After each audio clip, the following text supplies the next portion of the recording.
A leading producer of computer memory and data storage announced plans this week to build a $100 billion semiconductor factory in Clay, New York. Now, this comes as the Biden administration urges more tech companies to build facilities right here in the U.S.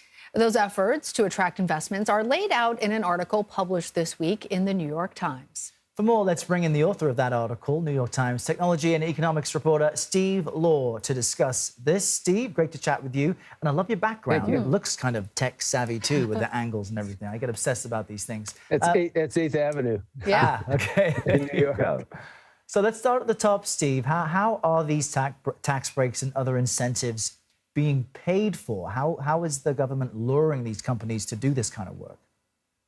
Well, it's a combination of grants in cash itself, but mainly tax incentives. The first round that will come for Micron, it will come from the federal government, and that's through this new CHIPS Act that was passed finally in August of this year, a rare bipartisan effort to back the chip industry in America. And that's $52 billion that it comes in mainly grants for the early stages of construction of a facility like this.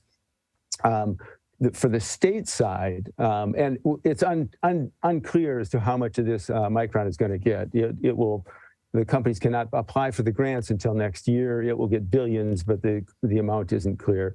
The state has pledged $5.5 billion in incentives over the 20 years of this plan for constructing these semiconductor complexes north of Syracuse. And those are going to be mainly tax credits, and there will be milestones in terms of investment and job creation that the company has to do before the tax credits kick in. Well, Steve, I want to talk specifically about that job growth that you mentioned, because we've heard from the Biden administration one of their goals is to turn the Rust Belt into a new tech belt in this country.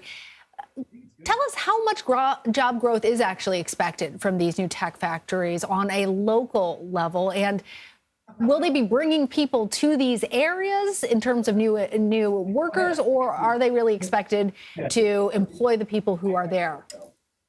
It's a combination of both, and this particular project promises over 20 years or more. Now, bear in mind that they will create almost 50,000 jobs, 9,000 from Micron itself, and these are jobs that Micron says will pay on average $100,000 or more, so they're good-paying jobs. The other 40,000 plus is expected to come from suppliers, contractors, and local service companies that provide services to the plant.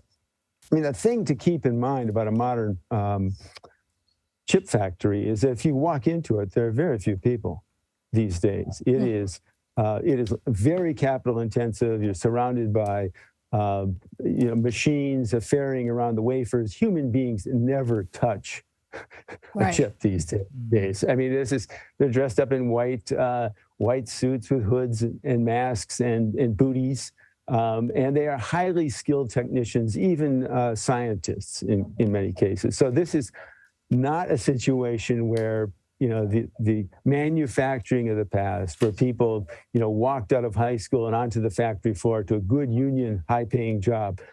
These people need special training and additional education.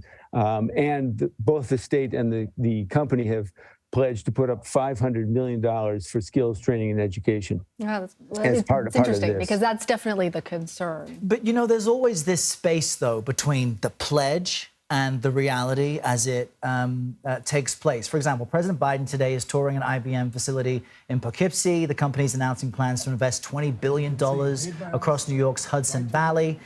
But I'm reminded back in 2017 when I was covering President Trump, he, with a lot of fanfare, announced a Foxconn facility in Wisconsin. It was supposed to be a $10 billion investment. It was supposed to create 13,000 jobs. In the end, it was downsized to less than $1 billion of investment and only 1,400 jobs. So what is the risk here with big pledges that perhaps, because of economic realities, don't come to fruition?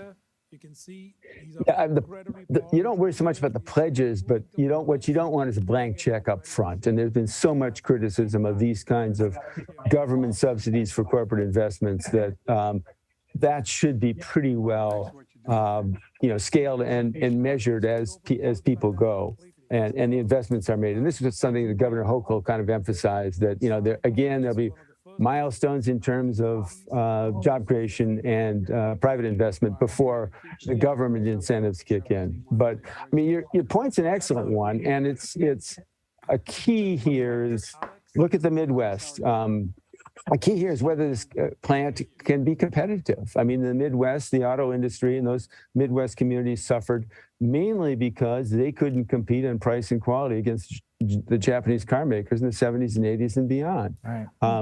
And a big question for this plant over 20 years is what they're talking about in terms of the total investment here. This $100 billion. A big question will be whether they can compete against the chip makers in China, South Korea, and Taiwan, right. all of which, by the way, are heavily subsidized by their governments. Yeah. Well, Steve Lohr there at the beautiful New York Times headquarters. Appreciate you coming on to to talk you, to us. Steve. Thank you. Thanks very much.